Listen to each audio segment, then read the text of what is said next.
Alright guys, I just realized I've been sitting on a pile of freaking ants. Holy crap, hold on. I'm like, should I squat? Like, that just does not look cute at all. Okay, there's ants going in my coffee. Okay, alright. I'm gonna have to rethink the sitting situation. I'm just gonna sit in the pile of ants. Hi guys, my name is Serene Sadiq. I don't know why I give you guys my whole government name, but anyways, I'm a single mom. I moved to Dubai from the United States with a toddler and 2 small dogs. If I can do it, you can do it, and I'm gonna show you how. So I'm starting my YouTube channel. I feel like I can't talk about, I feel like a 10-minute TikTok is just too much. So I'm gonna post highlights on here, and I'm gonna post the full video on YouTube. Quick coffee break. All right. So basically, I want to help y'all relocate to Dubai. I know that y'all come here a lot for the holidays.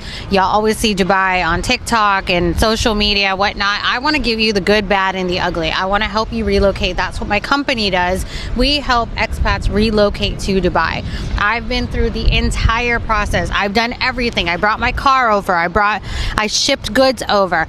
I brought my pets over, and they came in cabin with me. I brought a baby over as a single mom. Documentation is intense. I opened a business. I got a business license. I sponsored my son. I have been through everything, okay? Everything. So I am going to help you out because I wanted to learn. I did it the quote-unquote hard way. I had to figure out how to do everything, and a lot of times in Dubai, if you don't know someone that's been through the process themselves, you're going to be running in a lot of circles. You're going to be wasting a lot of money. That's what I did. I had to do a lot of research. I got a lot of misinformation. I made a lot of mistakes. I'm still making mistakes. I'm still learning from them. But I would have totally hired an expert to help me with the entire process. So let's break it down one by one. The first topic I'm going to touch on is going to be the core of why I moved to Dubai. I think it's important to know where the decision came from, why I chose the country that I chose. I tell people bits and pieces about why, but this is ultimately going to be the story time of what made me decide that I was going to move to Dubai. And I'm getting bit by ants to tell you the story, so y'all better like my story, okay? You better like, subscribe, and share. I don't know what, I'm still learning how YouTube works. So, all right, let's dive right into it. So basically, I love traveling. I've always been a traveler. I had a baby, and I've always been a single mom, and I just knew I wasn't gonna stop traveling because I have a baby, and I'm not gonna leave my baby behind, okay? I love my child. My child goes everywhere I go. So immediately after he was born, I got his passport. We traveled a lot. We went to a lot of places. One of the places I went to was for my birthday, actually last year. And this is before he was 1 year old. 1 year old, whatever. So basically, we came to Dubai, and I think that, the flight over was fine. We used Qatar Airways. Love that airline, especially if you're going business class. I feel like the business class is actually affordable, and it's nice, and I love the Q suites. You get a little private little section. You get a little couch situation. He was so small, so he flew as a lap infant, but technically he kind of just like slept on that little couch thing. He fit on that couch, and he slept the entire time because I came from Atlanta, and Atlanta has night flights, so it was just nighttime anyways. I was drinking away, and he was knocked out, so it was perfect.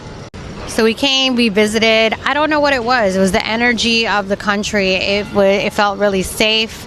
People were nice. There was a lot to do. I just really truly enjoyed it. I thought it was beautiful. I was like, one day I am going to move to Dubai.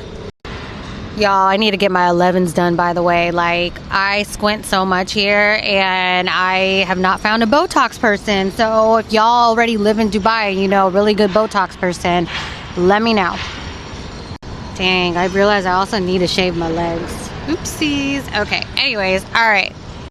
So I made a decision one day we were going to move. And then, of course, all this crazy stuff started happening in the United States and to me personally, and it was just red flag after red flag after red flag. And I pay attention to signs. I'm one of those people. I'm like, okay, what's the lesson that I'm learning out of this? What am I being taught out of this? How do I change this? I don't like to be stuck in a situation.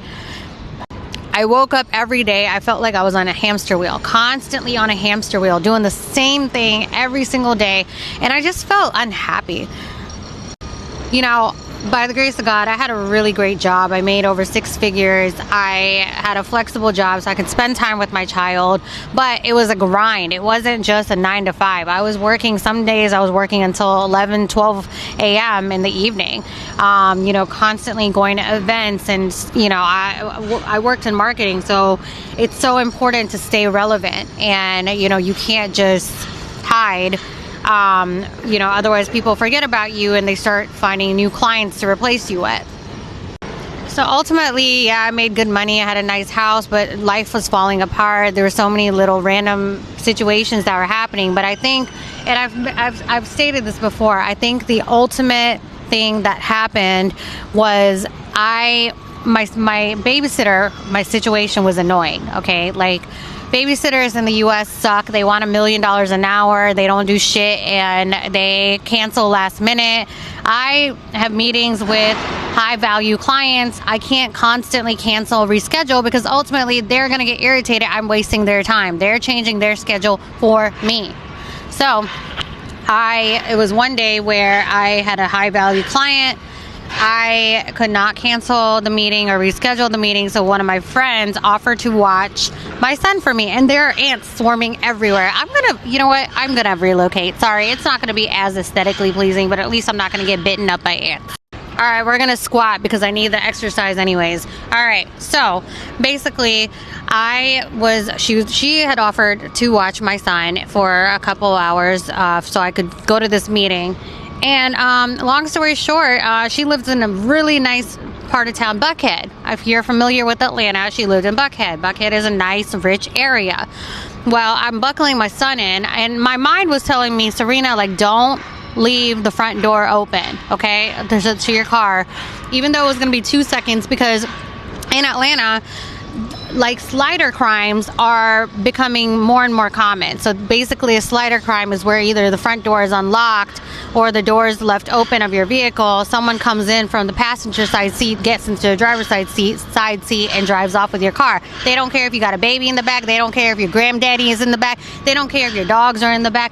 They don't care. They will take your car and take it to a chop shop immediately, take off the tracker, and boom, your car's gone. Okay, I did not want my kid to get kidnapped. So basically what happened was, I'm buckling my son in. My mind was telling me, Serena, don't leave the front door open. But guess what? I was like, you know what? It's going to be 2.5 seconds. I'm going to leave the door open. Okay, what's going to happen? It's fine. There's no one around. Well, in those 2.5 seconds that I'm buckling my son in, my friend starts screaming. I'm talking to her. My back is to her. She's like, oh, hell no. Next thing I know, she jumps into the front driver's side seat.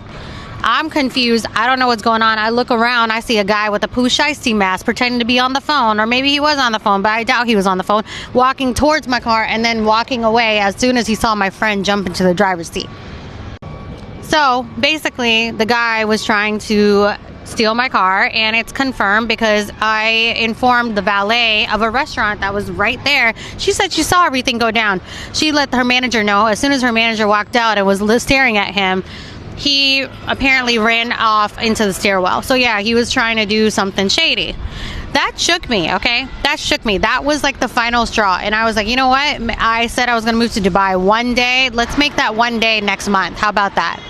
Made a decision within the month, and here we are in Dubai. Boom. Safety was number one for me, especially as a single mom raising a child, a multiracial child at that. A lot of ignorance in the United States. I don't want my son around that. So I made a hasty decision, and guess what? I have zero regrets, okay?